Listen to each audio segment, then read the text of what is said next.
La Llorona, urban legend hantu wanita yang terkenal di Meksiko. The Weeping Woman. She was known for her beauty. The most beautiful woman in that part of Mexico. Then one day, a rich and handsome ranchero rode into her village. She set her sights on him. The marriage was splendid. La Llorona.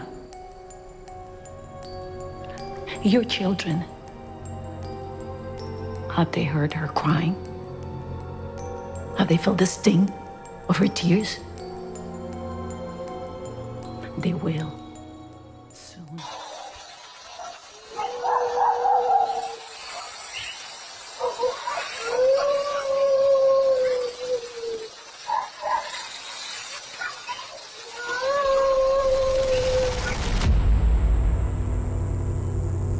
La Llorona adalah hantu wanita yang dikenal suka menculik dan membunuh anak-anak secara brutal. Tapi terkadang dia juga suka meneror orang dewasa yang gak sengaja itu lewat di jalannya dia. Atau yang secara gak sengaja bertemu dengan dia. Mengenakan gaun putih, dia berjalan menyusuri sungai sambil menangis meratapi kematian anak-anaknya. Tujuan dia berkeliling ke sana kemari sambil menangis adalah untuk mencari keberadaan anak-anaknya yang sudah mati itu. Karena menurut ceritanya, anaknya La Llorona ini tuh mati tenggelam di sungai. Nah, makanya La Llorona itu bersemayam di sungai-sungai. Nah, cuman seiring berjalannya waktu, sekarang La Llorona nggak hanya berjalan di sekitar sungai doang, dia juga bisa ditemukan di pinggir-pinggir jalan raya atau di jalan-jalan yang sepi. Dan terkadang dia bisa tiba-tiba muncul di belakang mobil kita, mau itu di bangku tengah ataupun di bangku belakang. Kenapa dia menyusuri sungai sambil menangis? Kenapa juga dia mencari anak-anaknya yang sudah mati tenggelam? Untuk itu kita bahas dulu kisah semasa hidupnya La Llorona. Jadi menurut sejarahnya, cerita ini berasal dari abad ke-16. Ada seorang wanita yang bernama Maria. Maria adalah seorang wanita yang tumbuh dari keluarga miskin di sebuah pedesaan. Tapi walaupun begitu, dia tumbuh menjadi wanita dewasa yang cantik. Nah, suatu hari ada seorang pria kaya yang mengunjungi desa tersebut. Dan tentu karena Maria sangat cantik di antara wanita-wanita di desa itu, pria kaya tersebut tertarik kepada Maria dan berusaha untuk menikahinya. Maria pun menerima cinta dari pria kaya tersebut dan mereka pun menikah. Bahkan mereka sekarang udah punya 2 anak. Maria yang awalnya miskin, sekarang dia hidup berkecukupan. Dan keluarga tersebut bahagia tidak selamanya. Kebahagiaan itu terlalu cepat berlalu. Nah, lama-kelamaan Maria merasa kalau suaminya ini udah mulai cuek kepada dirinya. Mereka mulai jarang ngobrol dan suaminya juga ini udah mulai jarang pulang. Kalaupun pulang, suaminya lebih memperhatikan 2 anaknya tersebut ketimbang istrinya, ketimbang Maria. Dan juga terdengar desas-desus kalau pria kaya tersebut ingin menikahi wanita yang statusnya itu lebih tinggi daripada Maria. Dan ternyata bener Pak, suaminya yang jarang pulang tersebut ternyata sudah menikahi wanita lain. Dan ketika suaminya kembali menemui Maria, dia cuma bilang kalau dia cuma ingin mengambil anak-anaknya dan akan meninggalkan Maria. Nah, dari sini sebenarnya ada beberapa versi ya cuy. Ada versi yang mengatakan karena Maria ini nggak mau kalau anak-anaknya diambil darinya, dia mencoba kabur bersama kedua anaknya dan di situ terjadilah pengejaran antara suaminya dan Maria.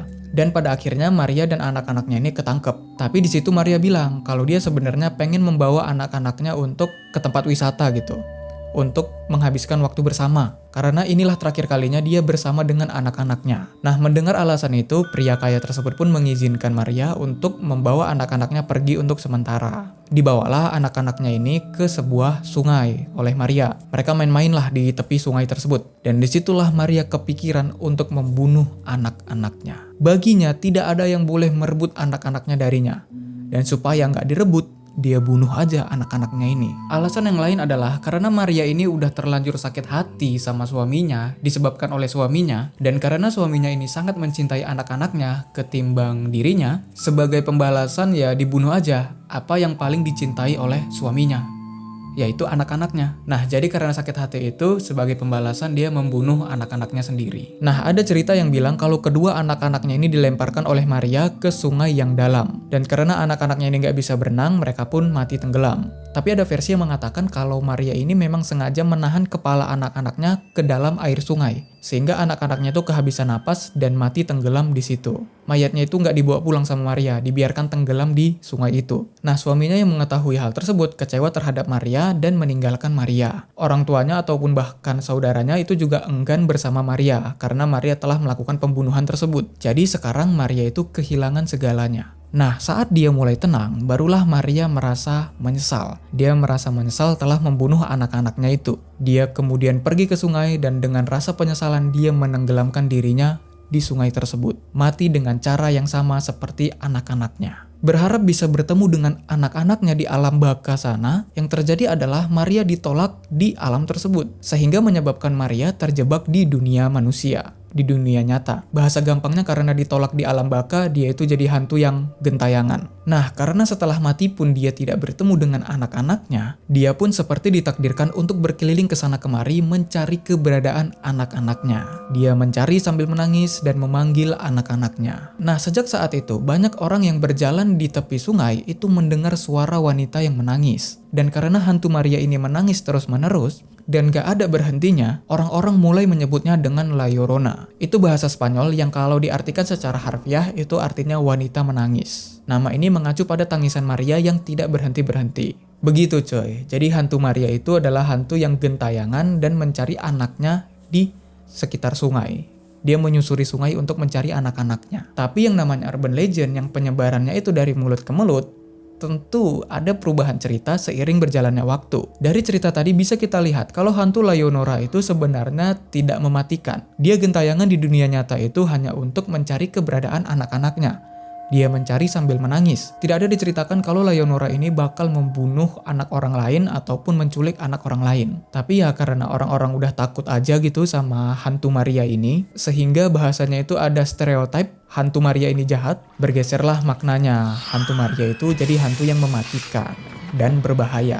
Ia sekarang selain mencari anak-anaknya, dia juga suka menjauhkan anak-anak dari pengawasan orang tuanya, kemudian menyeretnya dan membunuhnya secara brutal, seperti ditenggelamkan atau semacamnya. Tapi ada juga yang bilang ketika La Llorona ini berhasil memancing anak-anak tersebut jauh dari pengawasan orang tuanya, dia bakal merasuki anak tersebut dan membuat anak tersebut bunuh diri.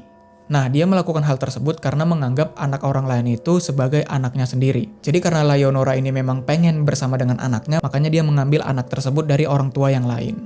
Padahal itu anak orang lain, tapi dianggap sebagai anaknya sendiri. Dikatakan juga kalau kita sedang berjalan atau menuju ke suatu tempat, terus kita mendengar suara tangisan La Llorona, segera putar balik agar tidak bertemu dengan La Llorona. Kalau enggak, kita bakal jadi targetnya dia. Kita bakal diganggu atau yang lebih parah lagi bakal dibunuh. Dan ya tentunya banyak orang tua di Meksiko sana yang menggunakan cerita urban legend ini untuk menakuti anak-anak mereka supaya patuh sama orang tua. Misalnya kayak kalau nggak nurut sama orang tua nanti diculik loh sama La Llorona. Nah gitulah kira-kira. Nah tentu setiap orang punya pandangan yang berbeda tentang La Llorona ini. Ada yang menganggap La Llorona ini adalah hantu jahat yang mematikan dan berbahaya. Ada yang bilang La Llorona ini mengisolasi mereka dari kehidupan normal. Maksudnya kayak mereka yang harusnya biasa aja gitu lewat di tepi sungai atau lewat di jalanan yang sepi, mereka jadi takut gitu lewat situ, takut mendengar suara tangisan. Nah itu maksudnya terisolasi, jadi kayak mereka itu nggak bisa normal aja gitu, karena takutnya mereka sama La Llorona. Ada juga yang bilang kalau La Llorona ini sebenarnya adalah peringatan untuk anak-anak supaya patuh kepada orang tua mereka. Dan ada juga yang bilang kalau La Llorona ini adalah hasil dari wanita yang beban hidupnya terlalu berat. Beban hidupnya terlalu keras, tekanannya terlalu berat, dan dia gagal atau goyah dari mempertahankan hal tersebut. Cuman lah ya kan, awalnya dia dikasih hidup enak, berkecukupan, terus tiba-tiba dia diberi cobaan yang begitu berat. Suaminya nikah lagi, terus anak-anaknya mau diambil lagi. Dan semasa suaminya ini lepas tanggung jawab, nggak pulang-pulang ya kan, Maria itu menghidupi, membesarkan anak-anaknya sendirian. Jadi tekanan yang terlalu besar itu membuat dia berubah menjadi La Llorona. Ya bisa dibilang kisah La Llorona ini adalah sebuah kisah yang berasal dari kecemasan orang-orang Meksiko pada saat itu. Ya mungkin pada saat itu ibu-ibu Meksiko nggak kuat mental untuk menahan cobaan tersebut. Jadi kisah La Llorona ini itu mewakili dari kecemasan ibu-ibu di Meksiko. Gitu brother. Nah cuman aku mau ngasih pendapatku tentang kisah La Llorona ini. yang ditargetkan untuk anak-anak supaya patuh kepada orang tua. Karena cerita ini biasanya untuk membuat anak patuh kepada orang tua, menurutku itu salah target coy. Karena di kisahnya La Llorona, anak-anak di situ tidak melakukan kesalahan apapun. Yang salah itu adalah suaminya yang lepas tanggung jawab kemudian kawin lagi dengan wanita lain. Harusnya target ceritanya itu untuk menakuti seorang suami yang suka selingkuh, bukan malah ke anak-anak yang nggak tahu apa-apa tiba-tiba dibunuh sama La Llorona. Nah menurutku ya kurang tepat aja gitu kalau targetnya itu bergeser ke anak-anak yang nggak bersalah. Hantu wanita dengan gaun putih itu bukanlah lagi hal yang baru di dunia horor ataupun urban legend. Di Indonesia juga ada kan hantu wanita putih yang namanya kuntilanak, cuman penyebabnya memang berbeda-beda. Nah, oleh karena itu besar kemungkinan kalau kita bisa menelusuri sosok La Llorona ini berdasarkan sejarahnya dan cerita-cerita apa aja yang menginspirasi dari kisah La Llorona ini. Para sarjana setuju bahwa ada beberapa cerita yang menginspirasi bagian dasar dari cerita La Llorona ini. Bahkan ada yang jauh sebelum abad ke-16 itu. Contohnya dari mitologi Aztec. Mitologi Aztec itu kan dari Meksiko juga. Nah, ada yang namanya Dewi Cihuacotl, salah satu dari Dewi Bumi dan Kesuburan. Dia digambarkan berpakaian putih dan membawa cradle atau dorongan bayi gitu. Dia berjalan setiap malam sambil menangis, kemudian menghilang di sekitar danau ataupun di sekitar sungai. Kemudian di abad ke-16-nya, masa-masa kisah La Llorona ini muncul, kita harus tahu dulu kalau di masa tersebut itu Meksiko sedang dijajah oleh bangsa Spanyol yang dipimpin oleh Hernán Cortés. Dan ya, yang namanya penjajahan itu bisa mempengaruhi budaya di tempat yang dia jajah. Yang salah satunya adalah pengaruh dari mitologi Yunani. Kisahnya Medea. Singkatnya Medea itu ditinggalkan oleh suaminya yang kawin lagi. Medea yang marah mengirim gaun dan mahkota yang sudah dilumuri dengan racun. Sehingga itu membunuh istri barunya suaminya. Kemudian Medea membunuh anak-anaknya sendiri, kemudian melarikan diri ke kota Athens dengan menggunakan kereta kuda yang dikirim oleh dewa Helios. Terus yang satu lagi, kan penjajahan Spanyol itu kan dipimpin oleh Hernán Cortés. Kita panggil aja Pak Cortés. Nah, sebagai perjanjian damai antara Meksiko dan bangsa Spanyol, orang-orang Meksiko itu memberikan 20 wanita kepada bangsa Spanyol, kepada Hernán Cortés. Dan salah satu wanita tersebut bernama La Malinche. Kita panggil aja Malinche. Nah, karena Malinche mengerti bahasa Spanyol dan juga bahasa bangsanya sendiri, Meksiko, dia menjadi sangat berharga bagi Hernán Cortés sebagai penerjemah pribadinya. Dan pada akhirnya Malinche resmi menjadi gundik atau istri tidak resminya Hernán Cortés. Dan di situ dia melahirkan seorang anak laki-laki. Tapi anak tersebut diambil oleh Cortés dan dibawa ke Spanyol, meninggalkan ibunya. Dan ya, Cihuacotl, Medea, dan juga Malinche yang merupakan pengaruh dari penjajahan Spanyol dianggap mendasari bagian dasar dari cerita La Llorona. Untuk pop culture-nya ada banyak juga. Film yang paling terkenalnya kayaknya yang berjudul The Curse of La Llorona tahun 2019. Bahkan ada lagu rakyat Meksiko yang judulnya La Llorona yang diciptakan oleh Pak Andrés Henestrosa. Dan cover musik video yang views-nya banyak di YouTube itu adalah yang ini.